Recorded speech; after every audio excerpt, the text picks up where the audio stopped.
So that's really cool. Yeah, I mean, and I've had no, I mean, I don't like getting bad things. I mean, but yeah, I mean, I had a bad generator for the house from Amazon too, and they actually let me keep it. It was bad, and they said, "Oh, we can't take this back." They said because it's a hazardous waste material, and Wait, what it was was it? a generator, like an electric generator for power, like Yeah. our generator, for, yeah, it was bad. The thing was messed up, but they said, no, we can't take it back. We'll give you your money back. So I got like an $800 generator for nothing. Does it And work? my friend fixed it. I forget what it was something real easy, but they said it was a Honda generator. Yeah, it was a Honda generator.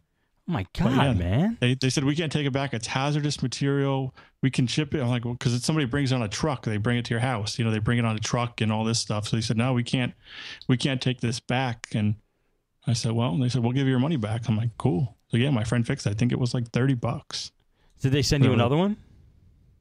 Oh no, they gave you your money back. They gave you your money back. They gave my money back, but they couldn't take the thing. They couldn't take it back. Right. It's like yours for parts, or do you want to? Wow, yeah, they couldn't take it back. That's awesome. The $30. It was some part. It was like some plastic part, but it was critical to the operation. I don't know what it was, but $30 he fixed it. Nice. Wow, that's pretty cool. Yeah, I was like, that's pretty cool. Well, that makes up for all the bad Newegg stuff. There you go. See, spinning a positive. I try. Yeah. All right. What else you got going on there? Anything? Let's see. Oh, Corey. Hello? Yeah, I'm losing it. Let me make sure it's not on my end. Give me 1 second, all right? Okay. See if this computer's choking on me. Let me see. Are you still there? Yep. Can you hear me? Yeah, it got better. So let me go full screen with you again, and you can continue whenever you want. All right. Let's see. I'm doing had some problems with Word the other day. A guy called me, said every time he opens Word, it will open. But he couldn't print. The print menu was grayed out. It was grayed. He couldn't print. So I'm like, okay, brought it in, checked it out, and yeah, sure enough, it didn't print. But so that was a pretty easy fix. Just a normal ... Just deleted the template, and then did a repair on Office, and that seemed to be pretty good. How do you do a repair on? Oh, from the disk, you just choose repair. Not even. Well, you can just do with Office 2010. It has all the files on the hard drive. So you just go to get a programs and features in Vista and 7 and click repair, and it seemed to work pretty good. There's also a really good uninstall script for Office on TechNet that you can get. Well, anybody can get it. It's on one of the blogs. It's a VB script. There's one for Office 2003 through 2010 that goes and rips out everything if you have to do, because you know how bad Office can get messed up sometimes. Right. So it's a good idea to have all these tools. Like, I mean, I have my whole stick with all these, VB scripts, registry edits. I mean, I just have to have all these tools that, on a stick and ready to go. You never know what you're going to run into. That's the whole thing. Awesome. It's awesome to have all those tools, especially if you have every tool you can get for the specific job you're doing. I mean, that's a great thing to have. I mean, yeah, I have my whole stick. Here I have antivirus tools, and I have registry edits. So I have the one that, lets you run EXEs as the COM fix, so you can run EXE. That's an old one, but that works. And the new Malwarebytes, though, has that Chameleon. Have you heard of that? Chameleon and the new Malwarebytes is pretty cool. What is that?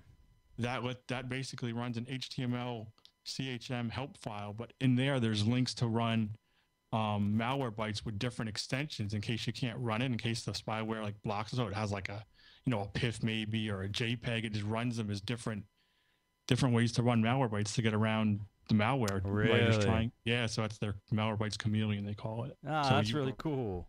So you run a help file and says, click here to try run Malwarebytes. Click this link. So there's I think there's 7 or 10 of them, and you click them, and usually one of them does work. So that's pretty neat. That's really awesome. Good for them.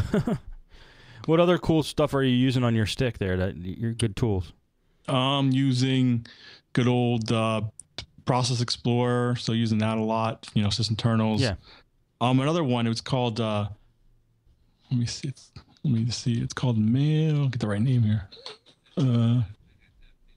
Mailstore Home is really a good tool. What that lets you do is back up the Outlook and Outlook Express. Not that people are using that anymore, but Windows Live Mail.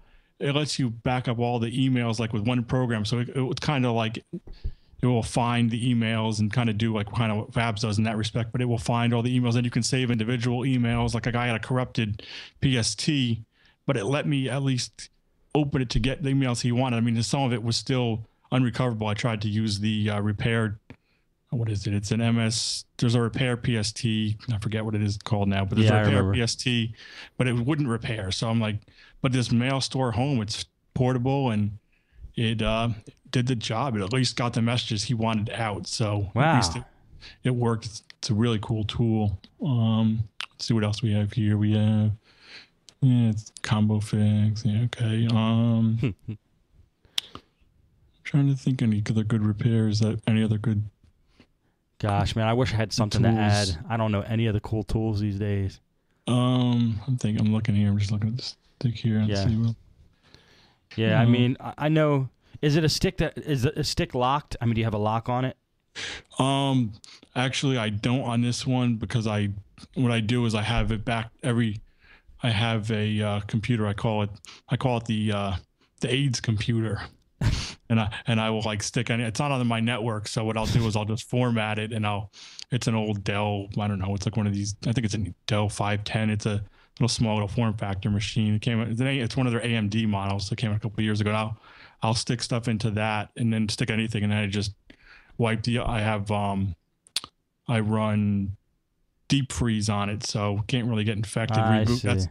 That's another thing I can talk about if you want. Sure. I've been running that for customers. It's not deep freeze though. It's a free one. What's the name? It's a free.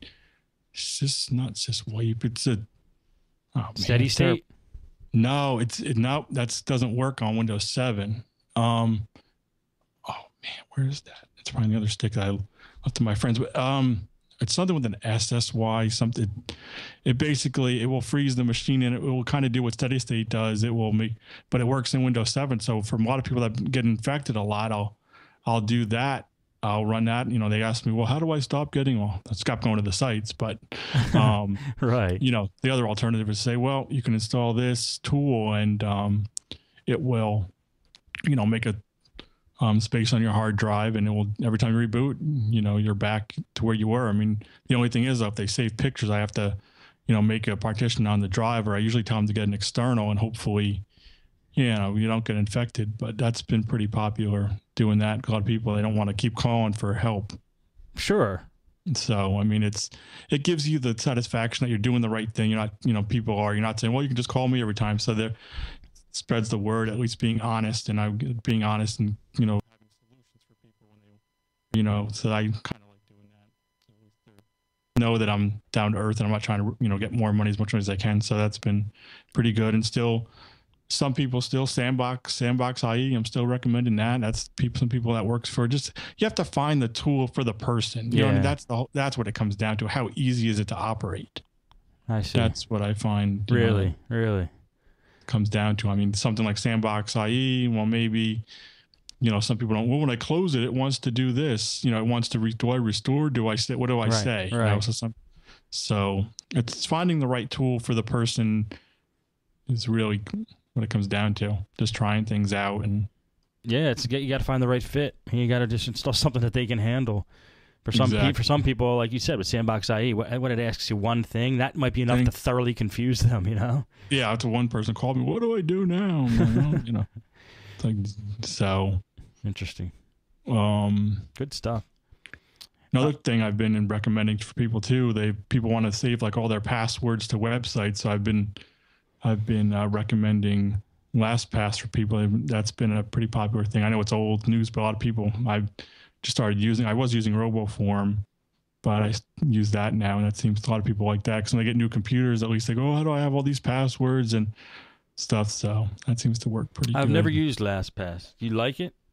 Yeah, actually I do, because I have a lot of logins, and I like the fact that when I go to you can save the cookies, or some of that stuff works sometimes with Internet Explorer. I still use IE a lot of the time, just because it works best with the screen readers right now. Firefox kind of works, but trying to get in the later versions. Chrome, they're just starting to support Chrome, so we'll see what happens with that. But so yeah, I like the fact that I can move to a new computer, and then all my passwords and stuff are there, logins and everything, and I like that idea. I mean, I guess some people, security people, but you get a good password, and probably be all right. I mean, so you just have to have basically one password for LastPass. One password. Yeah, one password unlocks, the whole thing. So I think of one good password, and then it's a pretty good idea. I like it. It's a good idea, yeah. I mean, I could see how it would freak some people out.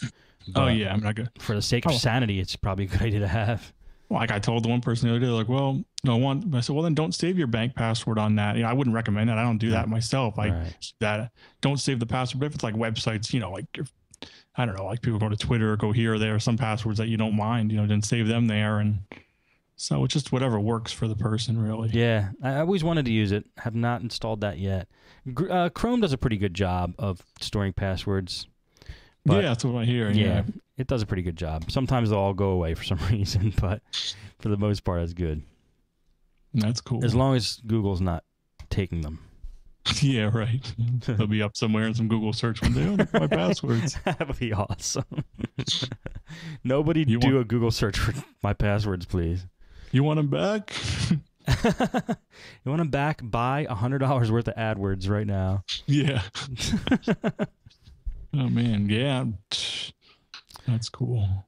You have an email? I have one email. So don't worry about it, man. I'm sorry, man. I'm sorry. We went for 40 minutes. You gave plenty. Do not worry. It was good stuff. I'll read the email, and if you think of anything else, fine. If not, we'll just end off. All right, man. Daryl says, I've noticed that when you have computer techs on your various shows, nobody mentions what certifications they have. Could you possibly ask them to briefly mention which certs they have? I'm an aspiring computer tech and will be getting my A+ cert sometime this summer, and hearing the different stories these guests tell are very intriguing. Thanks for all the good info in each show.